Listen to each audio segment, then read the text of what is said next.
in.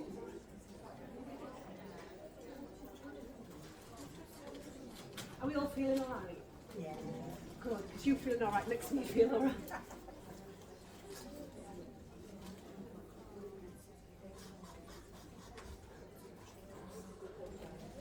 Thank you so much, guys, for coming and seeing this chat today. I'm really, really impressed and just so grateful to be here. My name's Marie.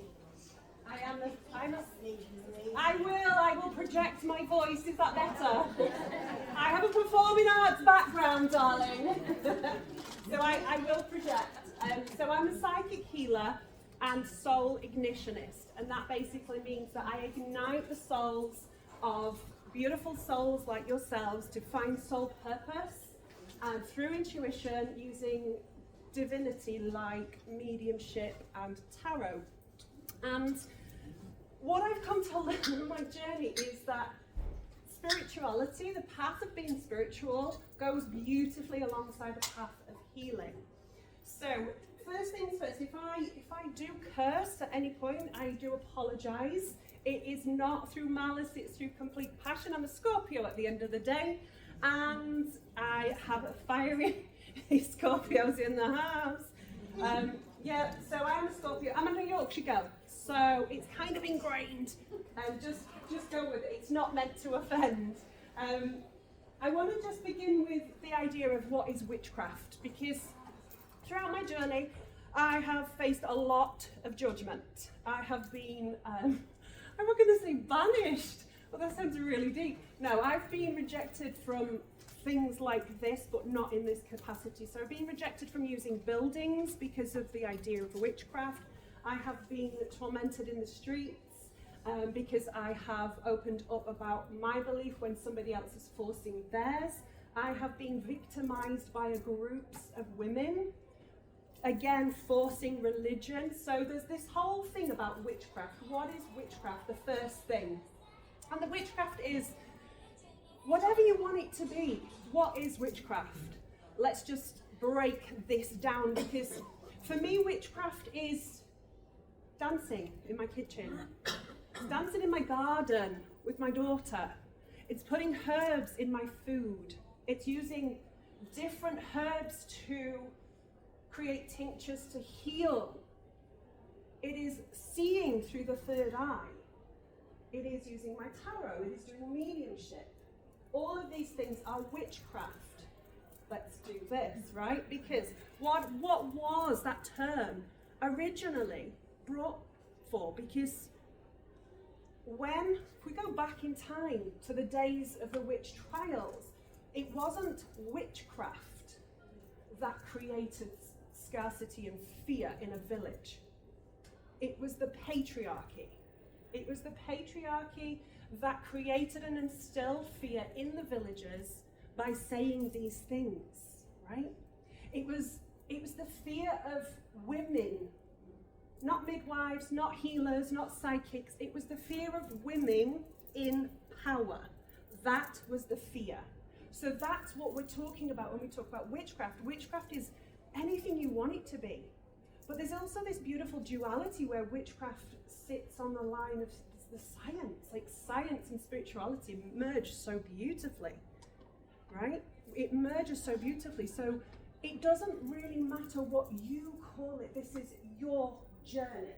It is your journey, and you can take this journey for you and yourself. If you want to call it witchcraft and identify as a witch, that is your journey. And you've got to stand strong in that journey, because when you stand in your power, come join us. When you stand strong in that journey, in that power, your sovereignty will just rise. You will be in that beautiful energy of whatever it is you claim, because it's you that is claiming it, nobody else. You're claiming it, right? It's your journey. So let's just have a moment with a beautiful immersion. So anybody that wants to take part, you're very welcome. Okay? So hands up, those of you that dabble in witchcraft. Hands up in the air. The majority. Right, okay. So let me just put you in this beautiful energy right here of Those of you that feel comfortable doing this, and again, there's no rules, it's your choice, okay? We still have free will. I want you to pop your hand on your heart space, okay? And I want you to close your eyes if you're comfortable with that. And I want you to take a breath in. And I want you to breathe out. Don't be scared to make a sound. And I want you to really tap into your own breath. Okay, tap into your own breath in this space. And I want you to now to just go into a 3-6. So you're going to breathe in for 3 counts and out for 6 counts. Okay, so breathing in, 1, 2, 3. Breathing out, 1, 2, 3, 4, 5, 6. And again, in, 2, 3, out, 2, 3, 4, 5, 6. Breathe in, 2, 3, out, 2, 3, 4, 5, 6. And just allow your breath to come back to regulation. Keep those eyes closed for a second and just feel. Just take a moment to feel what you feel. What do you feel in your body? What words come to your mind in this moment? What are you feeling?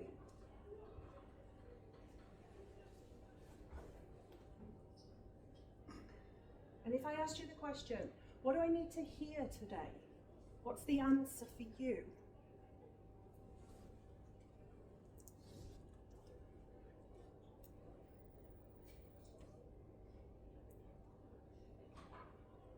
And just, when you're ready, come back into the space, find your awareness. Does anybody want to share what they heard? Does anybody want to share what they felt? Anybody brave enough? You're not brave, that's okay. But we're here to walk some hot coals. Let's do this, yes. Peace. Peace, beautiful, because we all crave peace. We think we crave happiness. We think we do, but actually what we do crave is peace, and that's a beautiful, beautiful step into the next piece. No pun intended, but that beautiful peace that you feel inside.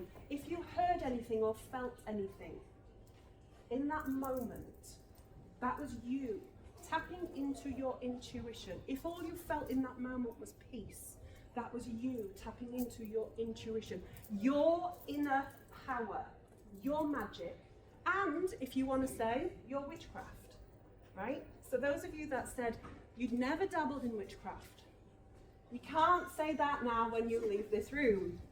Yeah, you're all witches in your own right.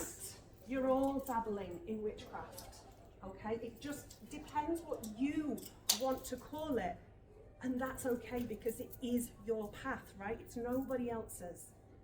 But that beautiful message inside is what is so important. Now let me just go on to the healing piece, because I come from a healing journey. In 2017, I was diagnosed with fibromyalgia. Okay, for those of you that don't know what fibro is, I'm going to call it fibro because it's an absolute pain in the arse to say. So fibro is, I want to say it's not a real illness because that's what all the doctors say, and I understand it completely. Because the only symptom that belongs to the term fibromyalgia is widespread pain. You wake up every single day with pain, not a little bit of pain, real hard pain. You wake up with this, what I call the layer 1. It's almost like it's a fire running through your body. That's how my pain felt, okay? Yours might feel different. There was always 3 layers to my fibro. Layer 1 was that layer that never went away. And it was the fire. It was the burning, and that's what it felt and how it felt. So on this journey of healing, I began to understand what fibro was. I had to do the research myself. There wasn't a medical practitioner that knew enough about my body. And that is another beautiful piece of this puzzle, is that it doesn't matter what you're facing, it's your body. And nobody can tell you what your body is saying to you, but you have the power within to transform. So on this journey, with this diagnosis, comes this widespread pain. Now, on top of that, you get all the other symptoms: chronic fatigue, restless legs, anxiety, depression, and all the other things that go on and on and on. I have a list, it's in the book, right? I'm writing a book in terms of all of this, putting it into information to help. Because what I found with this illness was it came in all these layers. And then I was thinking, this is it, I'm done. It felt like a life sentence. The majority of my time after that, I had to quit my job. I was a teacher. I taught dance and musical theatre for 20 years, and I had to quit. And it broke my heart.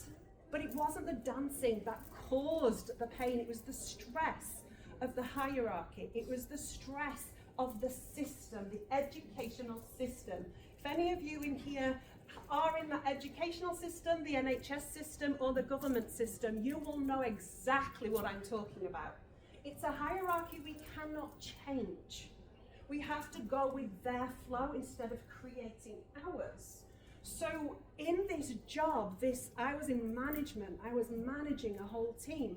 It was far too much, and I had a huge breakdown, physical, emotional, and mental. And at the time, she was 12. She witnessed it all. She witnessed my breakdown on a physical scale, and that was even worse for me. She saw me crumble.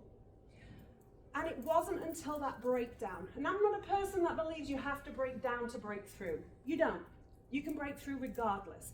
But what I figured in that healing piece of that chapter for me was, I can't let my girl go through that again. I'm not going to be that mummy. I want to change. She was bathing me. She was helping me on and off the toilet. She was bringing me food on my bed-bound days. That was not a life for me, and I didn't want to live it. So I had to change it, and I had to get deep, and I had to go on this journey, and I didn't know where I was meant to begin. So I hired a coach, and she guided me to journaling. Journaling literally saved my life. It saved my life of me wanting to end it. That's how bad the depression cycle with a chronic illness can get. But I wanted to heal it, so I dug deep into my own trauma. I dug deep into my own wounding, the conditioning. I dug so deep, I could have ended up in Australia. That's how deep I dug. I had to dig deep. And it's when we dig deep on those trauma pieces, those conditioning pieces, the woundings. So let me just outline the trauma pieces. Trauma can be anything. From things that you have been through. It could be a physical, a car accident. Mine was a plane crash at 9 years old. That was a big trauma that I healed first. It was only 3 years ago that I flew without anxiety and having a meltdown on my husband. That's big. That's really big healing. We have the power to heal that inside. We are so magical, it is unreal, and it all comes through intuition, right? So those trauma pieces, the wounding and the conditioning can come from parents, school teachers. It can come from, I'll shout louder. There's always something, isn't there? There's always something. When I do my lives, there's always a dog, like barking its head off in the background. Like, come on. So there's all this wounding, this trauma, right? School teachers, parents, siblings, all of this wounding that comes through the ancestral line, through those lines that we are born with. It carries in our DNA. Trauma doesn't start the moment we're born, doesn't even start in the womb. It starts way beyond, in our past lives. It comes down the lineage, right? So even past life healing has the potential to support your now, in this moment, illnesses, ailments, all the things. Okay? Found out I was a pirate in a past life. Literally baffled me. But when I found that out and healed that, I was a young boy on a ship and I would be whipped. That for me was like, oh, I get why my back hurts so much. And that for me was insane. I found out I was an Egyptian slave at one point, shackled to the ankles. Now I get why my ankles hurt so much. That's understandable. It's not just the stuff that we have lived in this life. But this life is that piece of where do we start? The past life is deep, right? It's really deep, and we can get to that, but we can start with what is going on here. And I'll tell you one of the most simple pieces of conditioning and wounding that I faced. And it was my mum. Absolutely love my mum. We've got a beautiful relationship. We're very open about this stuff. And she was only taught by her mum, who was taught by her mum. Down, right? My mum saying things to me at the dinner table like, you're not leaving the table until you've eaten all your dinner. So I would shovel because I wanted to go play with Barbie, right? I would shovel and I would feel so full. Or that beautiful piece of, you're not getting your pudding or sweets. You're not having any sweets unless your plate's clear, right? And we can laugh about things like that because that does happen. However, the serious of that sort of wounding took me on a journey of disordered eating because of the patterning in my teens. So that can have detrimental effects on our health. Those pieces, and it is up to us as parents, as grandparents, to break those trauma cycles. My daughter now doesn't have to deal with my shit.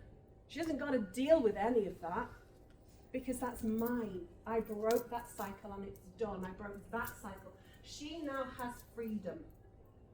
And if there was anything in my life that I wanted for her was to be free, to feel free, to have free will, to make her own choices. She no longer has to look after me because I have healed a lot of my physical pain. I was writing a chapter on the book yesterday, and it came to a tick list of all the symptoms that I'd written at the beginning of the book, which was last year, because I write when I'm guided. And this tick list was like, there was one thing on this list that I still deal with now, and that's here and there general pain. I'm going to say a little bit of old age for me. Like, my body's been through the ringer with dancing for 30 years, right? And if I can get to that point, why can't others? Why can't I share what I've been doing for me? The way that I do it might not work for, say, the next person. But if I'm sharing these ideas, they then can take themselves on a journey, right? You can do the same. You can absolutely do the same, right? It's all about your intuition. Your intuition is the thing that you were born with. It's not given to you as a gift. All these beautiful readers in this room, they weren't chosen. We're all gifted at birth with intuition, but we lose it. We lose it around the age of 5, 6 years old, through the conditioning, through the wounding, through the adults telling us untruths. You'll never be good enough. Those things. You're not pretty enough. You're not pretty enough to be a model. Why are you trying? Those are the limiting beliefs that keep coming in and stopping us from tapping into our intuition. Now, if we walk a healing path, we get to unlock that on the spiritual path even more, and it's so beautiful. Intuition is the thing that will absolutely take you down your chosen path.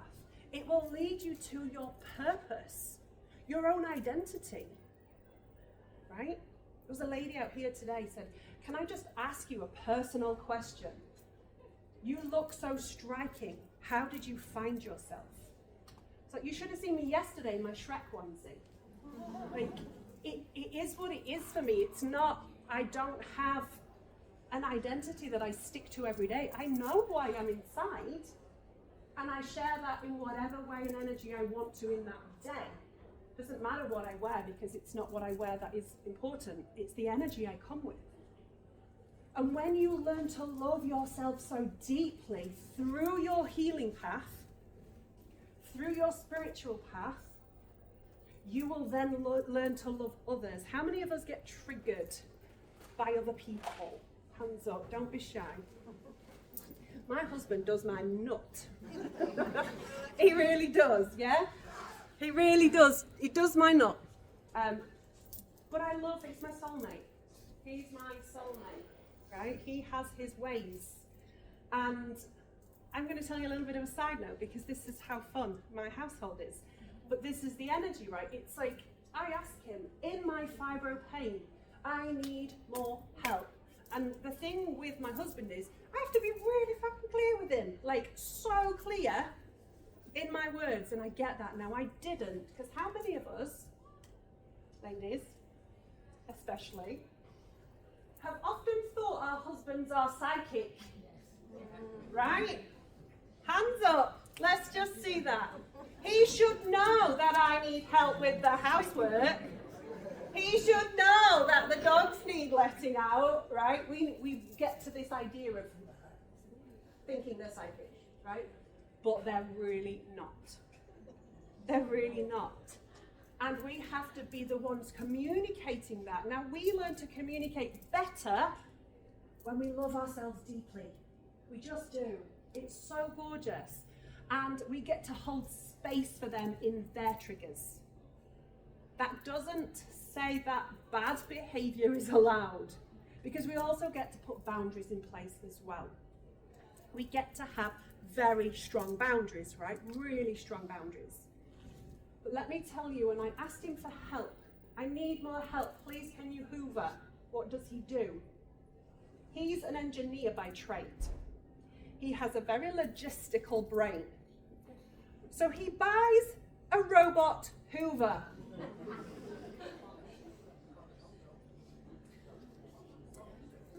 I can't not laugh. But it gets better, because I go away for a weekend. He likes to lay in bed on his weekends. He's a hard worker. He's all about the doing. I'm the feminine being energy. He's the masculine doing energy. He bought this hoover. I went away for the weekend. He decided to stay in bed. I get a phone call. I can't believe this dog. What's the dog done? Dog shit in the kitchen. Right, okay. You've obviously just not let him out. No, the hoover. And I go, oh, great. And I'm just like on the other end of the phone. So look, it wasn't a video call. I'm like,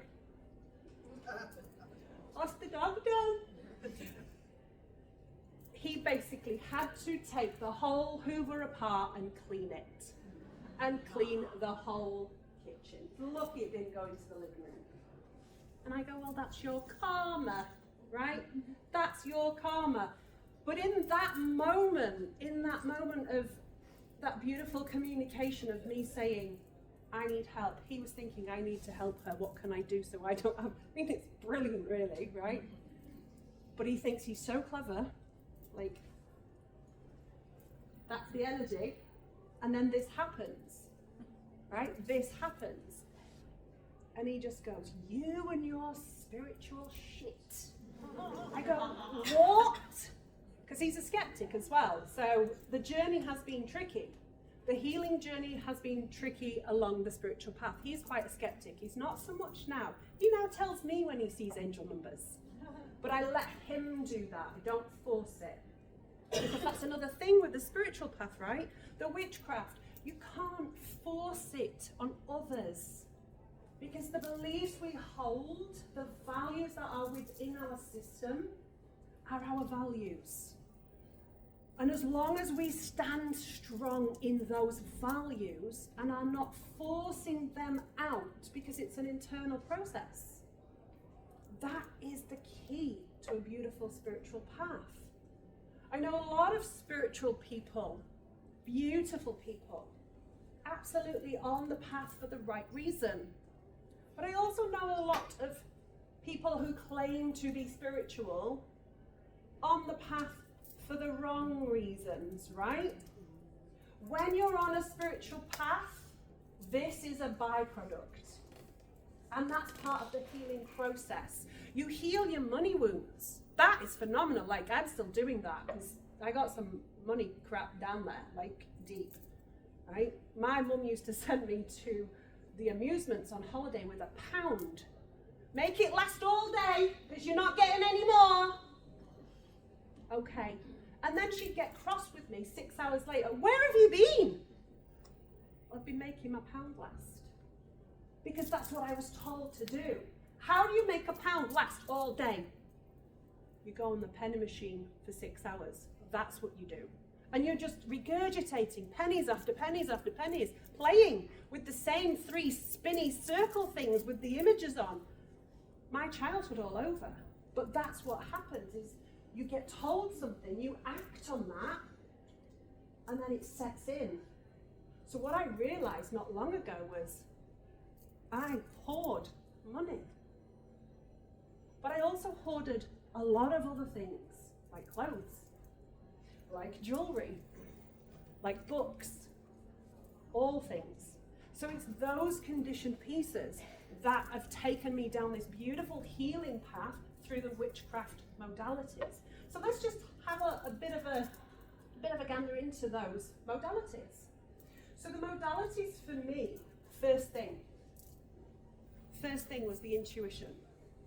Like tapping into your spirit guides, okay? So for me, my spirit guides, my Uncle Peter, who was my godfather, came through first. Then my nan, she's fierce, she sits on my right. My dad sits on my left because she makes him, because they didn't get on, so he gets the left.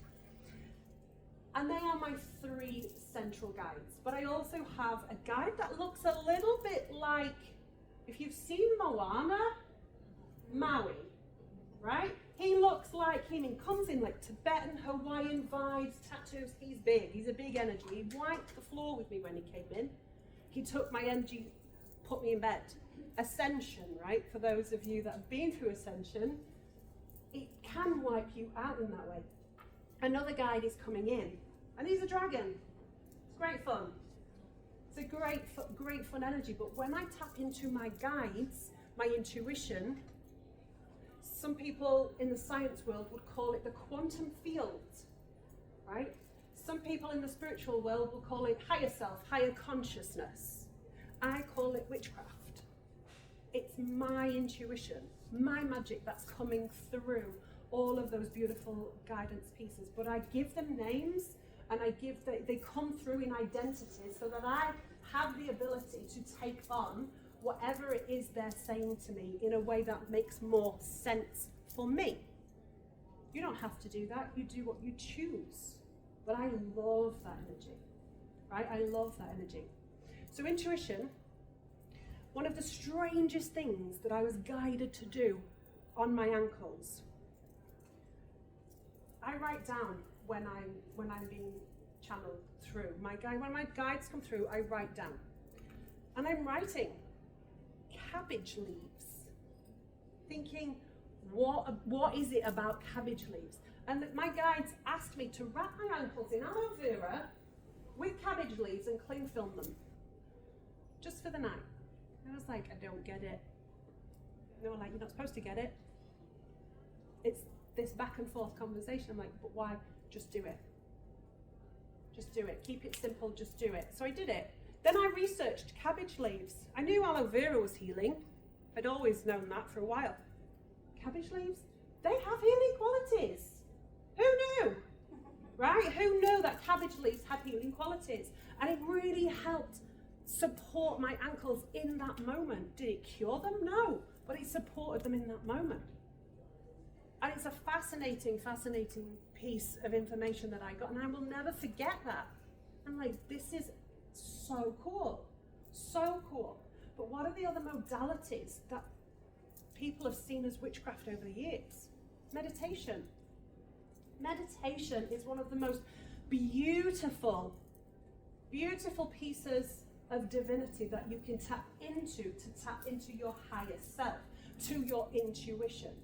A lot of my guides come in through meditation, and it's gorgeous. You can get visuals. You can access your clairvoyance through meditation, your clairsentience, your claircognizance, your clairaudience. And the real fun one is the clairalience. Those smells. And anybody in this room ever smelt something that was so strange in that moment, but there's nothing to prove that smell is coming from a certain place? Yeah? Yes, exactly. The smells. Right? How many of you hear those words coming in through your clairaudience? How many of you hear? Yes, absolutely. Beautiful. What about the feelings? Yeah, people call it the psychic work, right? The chakras, the energy work, the feelings. How many of you feel when you're talking to somebody whether they're a good vibe or not? Oh, yes.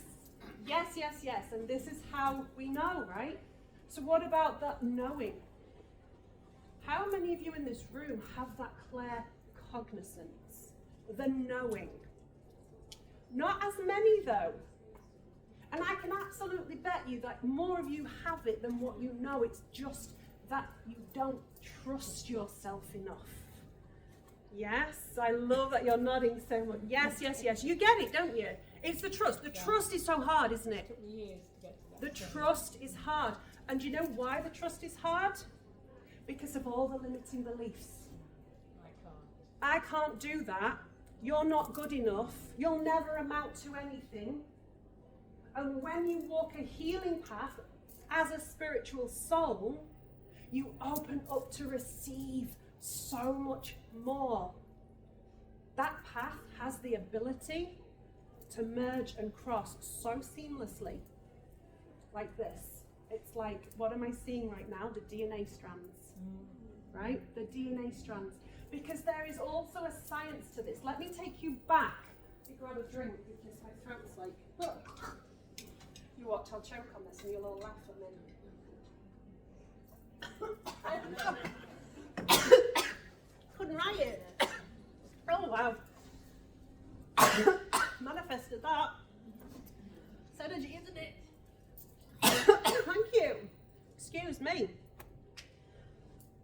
So let's go back to that breathwork practice, right? Hand on heart, all the things. That breathwork practice can be found so many different places in the spiritual world and in the scientific world. If you look on the HeartMath Institute online, that is a breathwork practice that they bring in. Any of you here Greg Braden fans? Yes. Greg Braden is a geologist, but he's also a beautiful researcher, and he's traveled the world researching where the science meets the spiritual. And he talks a lot about this breathwork practice as well. If you haven't read his book, Pure Human, absolute game changer. It's beautiful. And he talks about divinity within. But he talks about it from a very scientific point of view and only overlaps to the spiritual on occasion. And it's beautiful. But that breathwork practice, the 3-6, whenever your breath is shorter on the way in than it is longer on the way out, when it's longer on the way out and short on the way in, it activates the parasympathetic nervous system within our own body. And that basically activates this beautiful natural antibiotic within your body that can help support your immune system. And all that is science-based fact. The research that has been done on breathwork is insane, and the HeartMath Institute is one of the best places to research this. So not only are you activating that witchcraft piece, you're also bringing in the scientific, the crossover. Do you know what I mean? It's like it's either this or this, but why can't it be this? It can be both, if you want it to be both. You can walk down one path, or you can walk down the other, or you can cross them. No matter what you decide, it all crosses anyway. But it's about you, your values, your beliefs going forward. But that beautiful breathwork practice can do more than just activate something magical within your system. Because even a small breathwork practice like that for 3 minutes a day can bring in what this lady right here was talking about earlier, an internal peace.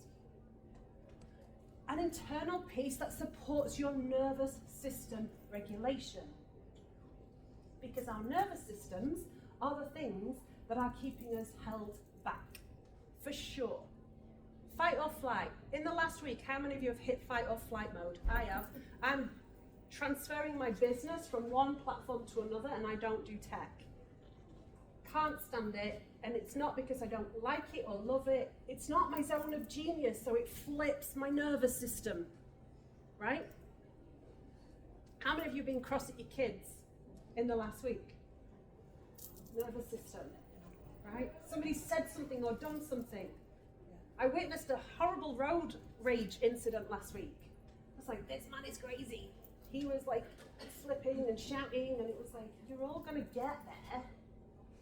But why are we so ingrained to have these reactions?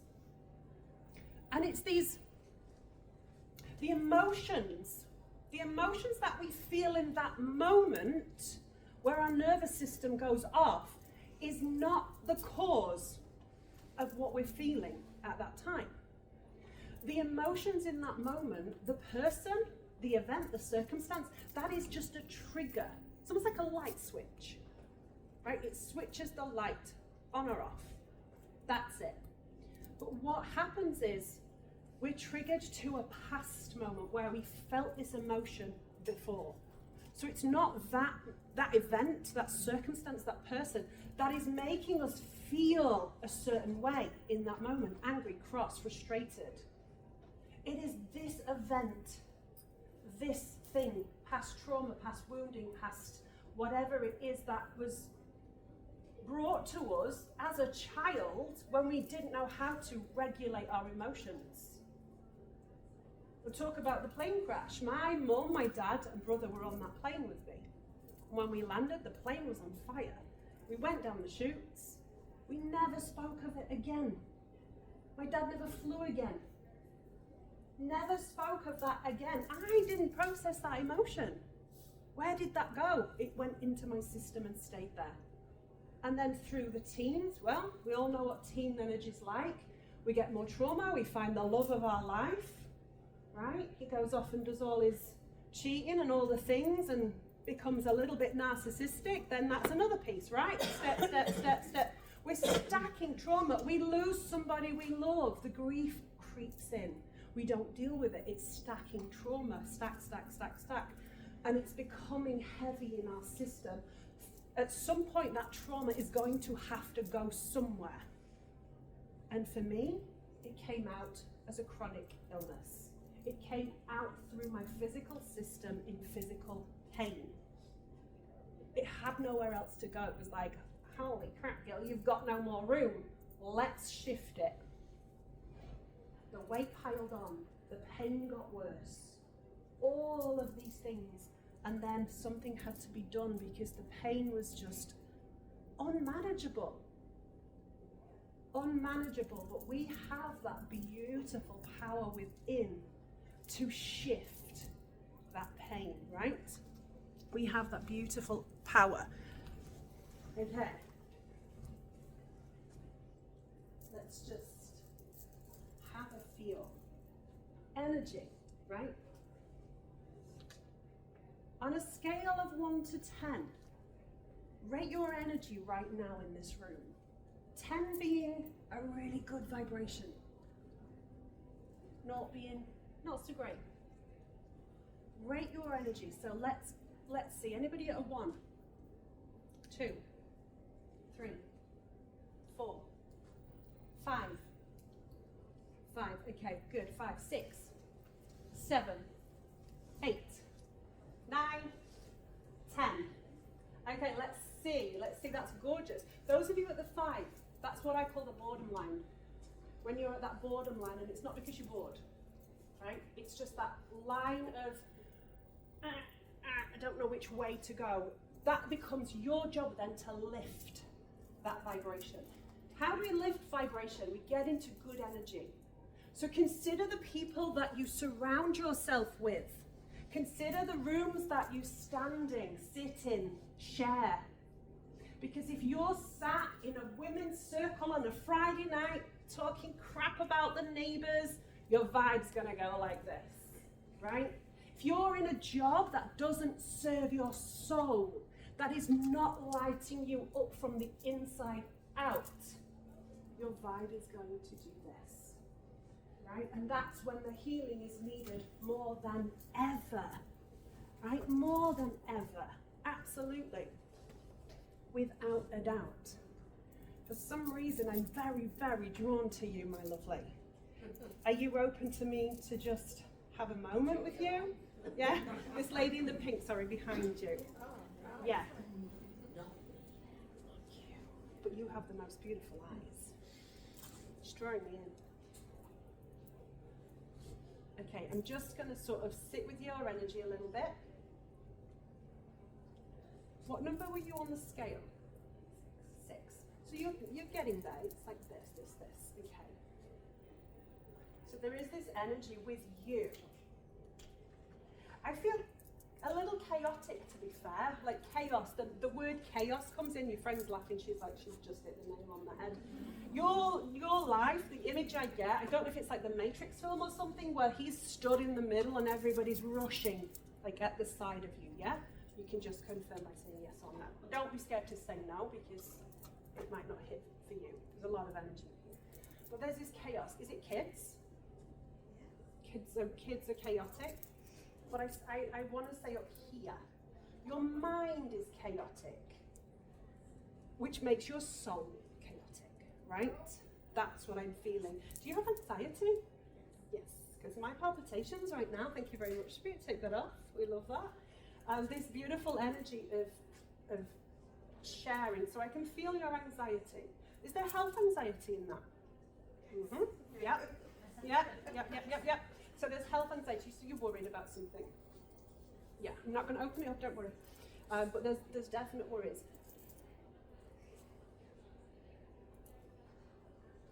I get a lady knocking. She's knocking at the door. Do you have mom, grandma in spirit? Yeah. It's almost like she's giving you I want to say a pink balloon. For some reason, it's almost like she's putting you in it, in a bubble. Would she have wrapped you up in cotton wool? Yeah. So she would have wrapped you right up. And I want to say she would have sellotaped it as well, just to keep you in. Yes, because I want to say as a kid, you were chaotic. Yeah. I want to say ran rings, right? So this lady is bringing, I want to say she brings the colour pink for love, because there's a lot of love. There's something about earrings. Did she wear earrings? She's taking me to ears. I don't know if it's earrings or ears. Clip-ons, okay.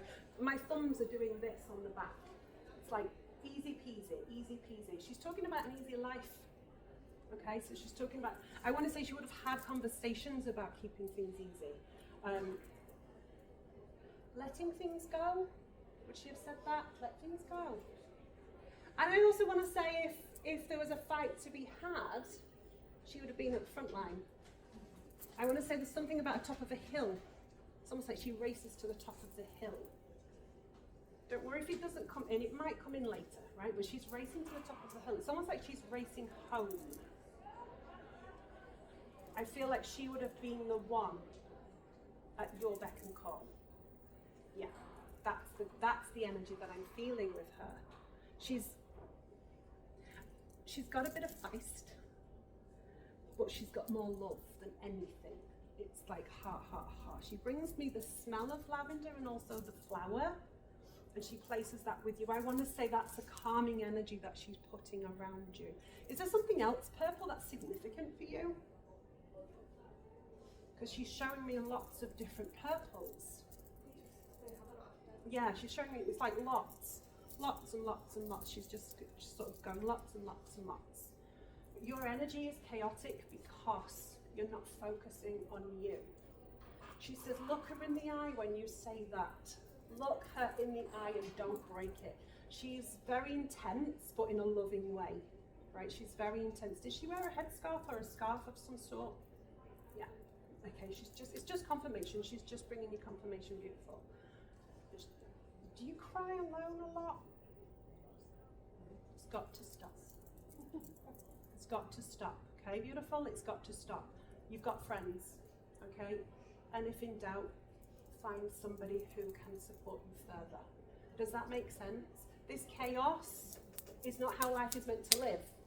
You're not meant to live in chaos. You're meant to live in peace, right? And that's what you're searching for, is the peace, not the happiness, not the joy, it's the peace. So do something today to change that, and you'll never be sorry. You'll never be sorry. Does that make sense? I'm going to leave you with her love. She's got beautiful energy, really beautiful. But that is the power that we have as individuals, whether you're doing it for yourself or for others. We have this beautiful sense within us to tap into other energies and support people. We have what it takes to heal our mind, body, and soul, because there's three elements, right? Mental mind, physical body, and emotional soul. Through self-awareness, energy awareness, emotional intelligence, we have all of that. And it's up to you to take the first step. It's like I said to my husband when he went through his depression, I cannot save you, but I can support you. But if you don't break these cycles, I'm walking. That was tough. But I wasn't willing to go through another cycle that I can't control. He did that in his way. He did it his way, and I supported him doing that. I did it my way. And your way is always the best way. Always. Does anybody have any questions? Silent room. Did you heal yourself without going to a doctor? So my doctor didn't believe I had fibro. I told my doctor it was fibro. He didn't believe it. And I pushed and pushed and pushed, and I pushed with food diaries and all the evidence till he got me an appointment with a rheumatologist. And then I was on medication. And then I was on crutches. And more medication. This time last year I was walking with crutches and I was on 3 lots of medication. Now I don't take anything and I'm walking without aid. It's absolutely possible. I had a question. Yep. You were talking about shadow work, right? Yes. Now, I know I would like to start working on it, but how do I know what I need to work on from the past life? Because I don't aware of anything of the past life. I feel like I'm learning something from the past life. I can't figure that out. Something from your past life. Yeah. My suggestion is maybe go past life reading and see what that brings up, because then when you know it, keep it. In terms of this life, there's a lot of work that you can start doing. Journal? Yeah. I have got a lot of journal prompts that I can share, depending on the topic. Brilliant. Yeah. I had another question. Well, we can always go back to detail. It's really It was something about the shadow works there. Yeah. Thank you so much, guys. I really appreciate your time. Thank you.